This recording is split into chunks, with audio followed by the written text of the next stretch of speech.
प्रिय सत्संगी भक्तों, इस वीडियो में हम आपको कबीर बीजक भाषा टीका द्वितीय प्रकरण शब्द खष्टम पाठ शब्द 51, 52, 53, 54 और 55 हम आपको हिंदी में अर्थ सहित हम आपको गाकर सुनाने वाले हैं, जो आपको सुनकर काफ़ी आनंद मिलेगा।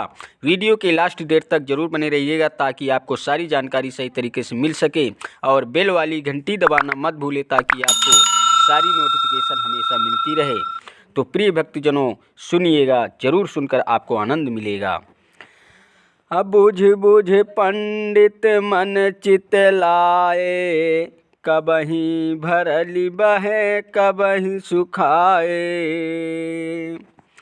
अखन यूबे खन डूबे खन अवगाय, रतन न मिले पावे नहीं थाय। नदिया नहीं सांसरी बहे नीर, मच्छ न मरे केवट रहे तीर। अपोह कर नहीं बांधल तहाँ घाट, पुरैन नाही कवन महबाट। कहीं कबीर ये मन का धोख, बैठा रहे चला रहे चोक। हे पंडितों, मन को समझने का पुनः प्रयत्न करो। मान लो कि मन एक नदी है, ये कभी भी भरकर बह सकती है और कभी भी सूख सकती है। अर्थात मनुष्य का जीवन कभी सरस लगता है और कभी निराशपूर्ण, और जीव क्षण भर में जीवन या जीव पदार्थों से ऊबता झगड़ता रहता है। क्षण में ही उसमें डूबकर रस लेता है और क्षण में ही समस्याओं के समाधान के लिए खोज भी करता रहता है, परंतु यथार्थ ज्ञान न होने से कल्पित समस्या सागर में था नहीं पाता है। तात्पर्य यह है कि मन कोई बाहरी नदी नहीं है और संकल्प विकल्प का पानी बड़े जोर से इसमें बह रहा है। साधक आलस्य पूर्वक किनारे बैठा रहता है, जिससे इसकी कामादि मछलियाँ मारी नहीं जाती। मन, बुद्धि, चित्त और अहंकार रूपी चार घाट अंतःकरण रूपी जलाशय के ही हैं, और उसमें हर समय विषयों के मनन, चिंतन, निश्चय एवं कर्तुति ही होती रहती है। कमल होते हुए भी उसमें डंडे और पत्ती अर्थात पुरैन नहीं है। तात्पर्य यह है कि जहाँ मन फिसलता है वहाँ प्राणी पदार्थ ऐश्वर्य में स्थायी आधार नहीं है, अर्थात सब कुछ क्षण भंगुर ही है। कबीरदास जी कहते हैं कि अगर तुम आलस्यपूर्वक बैठे रहोगे तो लक्ष्य तक कैसे पहुंच सकते हो। इसलिए धोखे में मत रहो और कर्तव्य करो, फल की चिंता न करो। बूझ लीजिए ब्रह्मज्ञानी, अघोरे घोरे बरसा बरसावे, अपरिया बूंद न पानी। चिमटी के पग हस्ती बांधो, छेरी बीग रखावे। औदधि माहते निकरी छाछरी, चौड़े ग्रह करावे। मेढक सर्प रहते के संगे, बिलया स्वान बियाई रे। अनिजे उठ सिंह सियार सो डर पे, अद्भुत कथ्यो न जाई। कौन संशय मृग बन घेरे, पारथ बाड़ा मेले रे। औदधि भूपते तरिवर डाहे, मच्छ अहेरा खेले। कहीं कबीर यह अद्भुत ज्ञाना, को यह ज्ञान नहीं बूझे रे। बिनु पंखे उड़ी जाए आकाश, जीव ही मरण न सूझे रे। हे ब्रह्मज्ञानियों, तुम बार बार ब्रह्मोपदेशों की बात करते हो, परंतु समय नहीं रहे हो कि तुम्हारे ऊपर संयम भी इसकी एक बूंद नहीं पड़ रही है। तुम्हारा ब्रह्म ज्ञान उपदेश चींटी के पैर में हाथी बांधने जैसा है, जिससे ऐसा लगता है कि जैसे बकरी की रक्षा करने के लिए भेड़िए की को ही बैठा दिया गया है।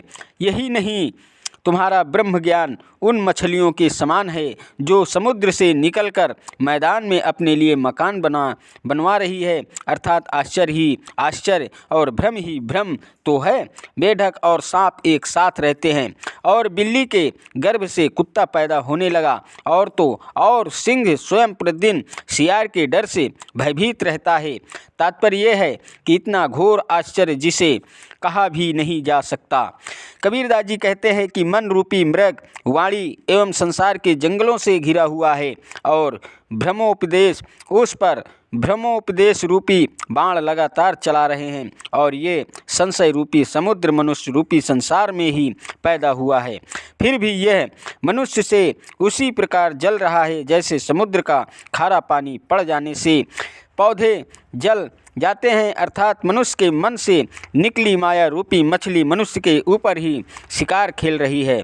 ये अद्भुत ज्ञान है, और इसे समझने वाला कोई नहीं है। जीव को अपना पतन दिखाई ही नहीं दे रहा है, और वह बिना पंख के ही आकाश में उड़ जाना चाहता है।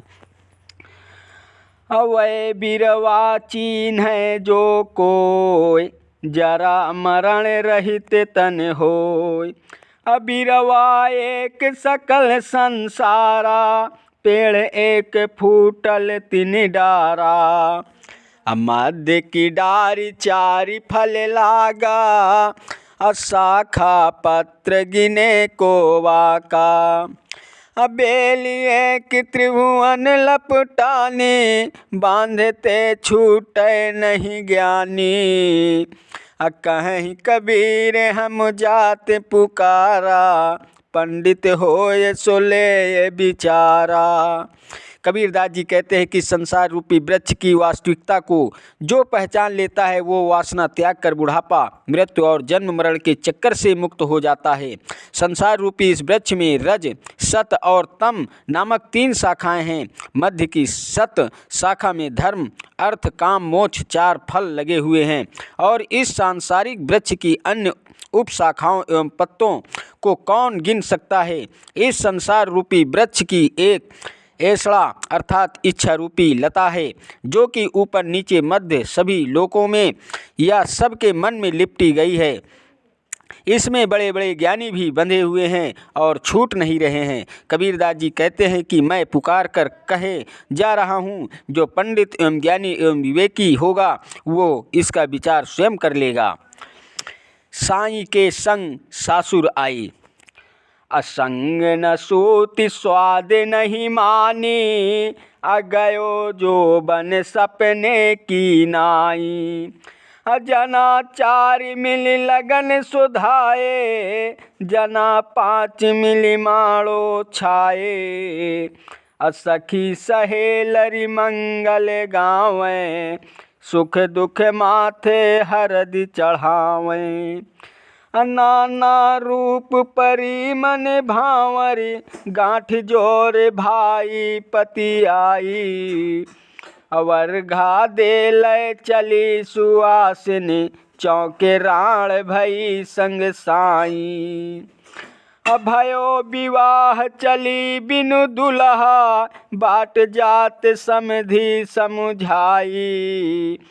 कहे कबीर हम गौने जयबै, तरब कंठ लय तूर बजैबै। मनोवृत्ति एक दुल्हन के समान है, और जो जीव उसका पति है, पति के साथ रहते हुए भी अज्ञानतावश यह पति का सुख नहीं प्राप्त कर पाती, और जीवन रूपी जवानी स्वप्न के समान अर्थात देखते देखते बीत जाती है, और दूसरे पति की खोज में ही जीवन बिता देती है। मन, चित्र, बुद्धि एवं अहंकार ये चारों मिलकर उसके विवाह का लगन निकालते हैं, और 5 तत्वों ने शरीर रूपी मड़वा छा ही दिया है, जिससे विवाह संपन्न हो सके।